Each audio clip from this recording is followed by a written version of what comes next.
Senhores, tudo bem? Bem-vindo ao módulo 3. Aqui nós vamos falar sobre fontes de ignição, fontes de ignição e os seus controles.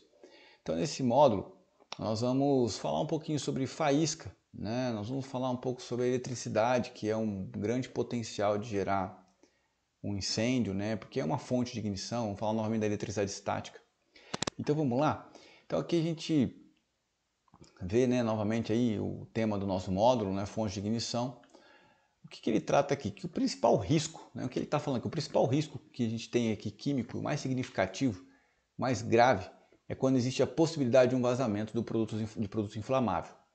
Por quê? Porque esse vazamento de produto inflamável, na presença de uma fonte de ignição, que é o que a gente vê aqui na imagem, por exemplo, causado pela eletricidade, ele vai gerar uma explosão e aí uma magnitude maior da ocorrência, do acidente. As fontes de ignição podem ser chamadas vivas, superfícies que são quentes. E ele pode ser gerado por diversos motivos, a colisão de um veículo, cigarro, faísca, entre outros que a gente tem aqui. O processo de combustão da maioria das substâncias inflamáveis conhecidas.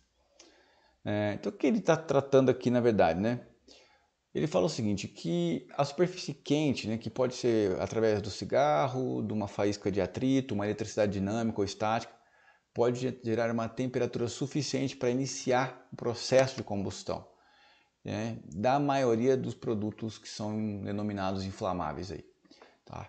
Então a gente tem que olhar para essas questões e ter uma segurança de que ou a temperatura não vai ser elevada a esse nível, ou eu tenho um ambiente protegido, por exemplo, inertizado, como nós vimos anteriormente.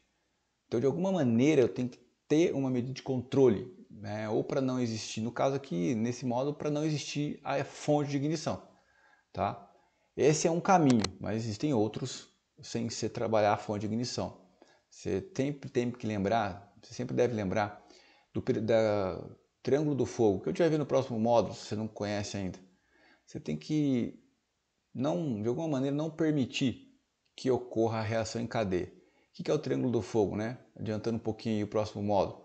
Você tem lá combustível, Você tem comburente, que é o oxigênio, e uma fonte de ignição. Então, quando esses três itens acontecem no mesmo momento, automaticamente eu tenho um incêndio, um princípio de incêndio, uma explosão. Bom, eletricidade estática, nós falamos um pouco sobre isso, Ela precisa ter um cuidado grande porque você não consegue observar essa estática com facilidade. Você não consegue muitas vezes saber que ela está ali, mas você consegue prever. Prever de que forma, Neilon? Através de uma boa análise de risco e através de uma boa percepção de risco. Por exemplo, um caminhão que chega de viagem para descarregar o seu produto, a gasolina, por exemplo, no posto de combustível, no posto de gasolina, e você não faz um aterramento, qual a chance de você ter uma ocorrência? Enorme, porque esse caminhão rodou ali horas, E só nesse deslocamento já pode gerar uma eletricidade estática. Então a gente tem que ter essa percepção, saber, ter esse conhecimento, essa informação e fazer um aterramento adequado para que a gente possa garantir a proteção das pessoas, do ambiente, do próprio caminhão. Então é isso que é uma preocupação, Você não vê essa estática. Então, muito cuidado nesse sentido. Importantíssimo nós termos um sistema de proteção contra raios, o famoso SPDA, o para-raio. O SPDA é o Sistema de Proteção contra Descargas Atmosféricas, ele está embasado na NBR 5419, 2015. E você deve garantir que o teu sistema de SPDA, o seu sistema de aterramento e para-raios, esteja sendo monitorado com certa frequência. Monitorado como? Um profissional está indo lá e fazendo uma avaliação, por exemplo, do funcionamento adequado dele. Se realmente ele está adequado para proteger o teu prédio. Quando cai um raio, um relâmpago, essa descarga vai realmente para onde deveria. Existe, ou na verdade nesse caso aqui não existe a resistência para que essa eletricidade possa percorrer e encontrar o aterramento adequado. Então são respostas que precisam ser respondidas, Aliás, são perguntas que precisam ser respondidas. Nível de proteção dos equipamentos elétricos, né? O famoso EPL, nós vimos anteriormente o que significa essa sigla, né? Uma sigla que vem do inglês, que significa nada mais, nada menos do que a proteção, o nível de proteção dos equipamentos elétricos. Uma área classificada, que é aquela área que tem produtos inflamáveis, se você vai instalar uma lâmpada, você não pode instalar uma lâmpada tradicional lá, como nós temos aqui no escritório, como você tem na sua casa. Tem que ser uma lâmpada adequada, uma lâmpada que realmente ofereça proteção intrínseca ou uma lâmpada à prova de explosão, assim como o painel, o interruptor, assim como tudo que entra nessa área. Então você vai ter sempre lá painéis, né, mais robustos ou de uma tecnologia mais avançada que não gere essa centelha, que não se aqueça até o ponto de gerar um centelhamento. Onde nós nos embasamos para ver isso? Nós podemos nos embasar aqui na NBR IEC 679. Essa é uma diretriz para que você possa ter a classificação da área e conhecer mais sobre o EPL. Faíscas mais conhecidas, né, e tradicionais, elas podem ocorrer por diversos motivos. Ele dá exemplos aqui. O impacto de ferramentas faiscantes contra uma superfície sólida, né? Então a pessoa está lá abrindo, por exemplo, um tambor com uma ferramenta tradicional e essa hora que você faz esse movimento, isso é o suficiente muitas vezes para gerar uma fagulha, uma faísca e vir a explodir todo o ambiente. Em contrapartida, nós temos equipamentos, né, na verdade ferramentas que são não faiscantes. Na sua grande maioria são ferramentas de cobre. Essas ferramentas elas deveriam ser usadas nesses locais por não gerar a fagulha, né, a faísca. Muito bom. Aí continuando aqui, normalmente chamada de faísca, essa temperatura gerada é estimada em 700 graus.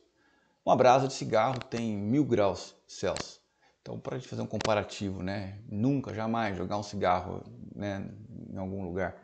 É que você nem fume, né? Pronto. Mas, só fazendo um comparativo aí, a preocupação de ter um fumódromo adequado na empresa, um local específico para quem fuma, né? E poder fazer o descarte no local correto. Esse é o ponto. Bom, aqui nós falamos de compressão adiabática. O que são essas compressões? Toda vez que um gás ou vapor é comprimido, né, no sistema fechado, um botijão de gás, por exemplo, ocorre o aquecimento natural. Essa compressão ela faz com que ocorra, né, esse aquecimento. Quando esta compressão acontece de uma forma muito rápida, dependendo da diferença entre a pressão, né, pressão inicial e a pressão final, né, P0 e P1 aqui, e o calor não sendo trocado, né, não estamos resfriando isso, né, esse sistema devidamente resfriado, ocorre o que chamamos de tecnicamente de compressão adiabática, ou seja, vai explodir. A temperatura é muito elevada e acaba gerando uma explosão. Essa compressão pode gerar picos de temperatura que podem chegar, dependendo da substância, né, que você está trabalhando ali, até 1000 graus. Então é importante que nós tenhamos esse discernimento. Chama direta, né? O que é a chama direta? Um maçarico, por exemplo. É a fonte de energia mais fácil de ser identificada. Algumas chamas oxocombustíveis, por exemplo, podem atingir temperaturas de 1800 graus, hidrogênio, GLP, com oxigênio, né, que poderia dar o exemplo novamente do maçarico, acetileno, né, aqui sim. Vale ressaltar que em todos os casos citados acima, as temperaturas geradas são muito maiores que a temperatura de autoignição da maioria das substâncias existentes, como graxas comuns, né, que é 500 graus, gasolina 400 graus, metano. O que é o autoignição? É a temperatura que o produto ele entra em ignição sem você ter uma chama aberta sobre ele, uma fagulha. Você só aquece ele ao ponto que ele inflama. Mesmo, imagine você pôr em banho-maria uma gasolina. Vai chegar uma hora que ela vai chegar a 500 graus, no caso da gasolina 400 graus, e ela vai inflamar. Show de bola até aqui? Espero que você esteja já me acompanhando aí. Qualquer coisa, pausa, volta um pouquinho o vídeo. Não tem problema nenhum fazer isso, tá bom? Bom, aqui nós falamos da oxidação pirofórica, ou, através aqui no nosso caso, sulfeto de ferro. Numa atmosfera isenta de oxigênio, né, ou seja, que não tem oxigênio, onde existe o sulfeto de hidrogênio, conhecido como H2S, o cheiro de ovo podre, ou especificamente quando a concentração do sulfeto de hidrogênio exceda a concentração do oxigênio, o óxido de ferro é transformado em sulfeto de ferro. Quando o sulfeto de ferro ele é exposto ao ar, volta a oxidar-se, formando o óxido de ferro e o enxofre livre, ou dióxido de enxofre. Esta oxidação pode ser acompanhada pela geração de uma quantidade de calor considerável, de modo que as partículas individualizadas podem se tornar incandescentes e automaticamente teremos aí um incêndio, uma explosão. A oxidação rápida, fortemente exotérmica, acompanhada de incandescência, é designada por oxidação pirofórica. O sulfeto de ferro pirofórico, isto é, sulfeto de ferro suscetível de oxidação no ar, pode inflamar misturas inflamáveis de gases hidrocarbonetos. A formação de pirofóricos, de piróforos, no caso aqui, está dependente de 3 fatores. A presença de óxido de ferro, que nada mais é do que ferrugem. A presença de sulfeto de hidrogênio gasoso, e nós já vimos aqui que o sulfeto de hidrogênio nada mais é do que o H2S. E a carência de oxigênio. Então, eu sei que isso aqui é muito técnico e deve gerar uma confusão aí na sua cabeça, mas eu quero resumir isso aqui nesses 3 pontos aqui. O que pode me gerar esse tipo de fonte de ignição? A presença de óxido de ferro, ferrugem. Então você tem um tanque lá de combustível que não está mais utilizando, ele vai começar a enferrujar. Se tiver gases dentro dele, é possível que ele inflame. Por quê? Porque vai gerar uma presença de sulfeto de hidrogênio gasoso e de repente não tem oxigênio. Então é muito importante que esse tanque ele esteja úmido. Acho que inclusive o próximo item aqui, na operação de terminais, é bem conhecido que o sulfeto de ferro pirofórico é uma potencial fonte de ignição, que é o que a gente está tratando aqui. Quando estes tanques são retirados do serviço, a prática é que eles fiquem cheios d'água, que ele fique úmido por um bom tempo, até que os gases sejam eliminados. Então essa presença aqui, esses 3 itens que nós temos aqui na tela, aqui, ferrugem, H2S e a carência de oxigênio, pode vir a gerar uma oxidação pirofórica, tá bom? Sei que é um pouco confuso isso, mas foca nesse ponto aqui, e você vai estar seguro, tá? Tenha ferrugem uma atenção grande, tá? Pode ter o H2S, se você tem um equipamento, faça um monitoramento, pode ter a carência de oxigênio. E aí, para fechar, falou em tanque, falou em recipiente que teve produtos inflamáveis dentro dele, não está mais utilizando, mantenha ele devidamente resfriado. É isso que é o ponto. A gente tem que lembrar sempre disso, a questão é preventivo aqui. É ter esse conhecimento para que não ocorra o pior. Infelizmente, nós vemos por aí coisas absurdas acontecendo. As pessoas com chama aberta, maçarico, solda próximo do tanque, sem um monitoramento, sem fazer um adequado isolamento, uso de um biombo, algo projetado, Muitas vezes sem envolver o departamento de segurança do trabalho. Eu sempre digo para as pessoas que, nas empresas que eu trabalhei, por favor, não sofra sozinho. Se você tem dúvidas, se você tem uma dificuldade, leva isso para o seu gerente, para o seu gestor, para a área de segurança do trabalho, pede ajuda, para que não seja tarde demais. Nós vemos diversas pessoas se envolvendo em acidentes com esse tipo de produto. Vira e mexe eu recebo no WhatsApp, redes sociais, o pessoal cortando tanque de gasolina ou cortando tambor, sem nenhum cuidado, e aquilo explode. Por quê? Porque embora não tenha um líquido ali, mas tem o vapor, e esse vapor ele é altamente explosivo.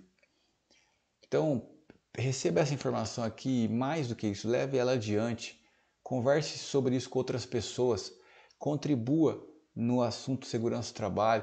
Segurança do trabalho é falar sobre vida, é cuidar da pessoa, cuidar das pessoas, Então, que nós possamos primeiro nos cuidar, mas que a gente também possa contribuir com outras pessoas, tá bom? Esse é a aula do módulo 3, então vamos fechando por aqui e a gente já volta no módulo 4 para a gente concluir esse treinamento aí. São 8 módulos, estamos chegando na metade dele, tá bom? Obrigado, a gente já se vê aí no próximo módulo. Valeu!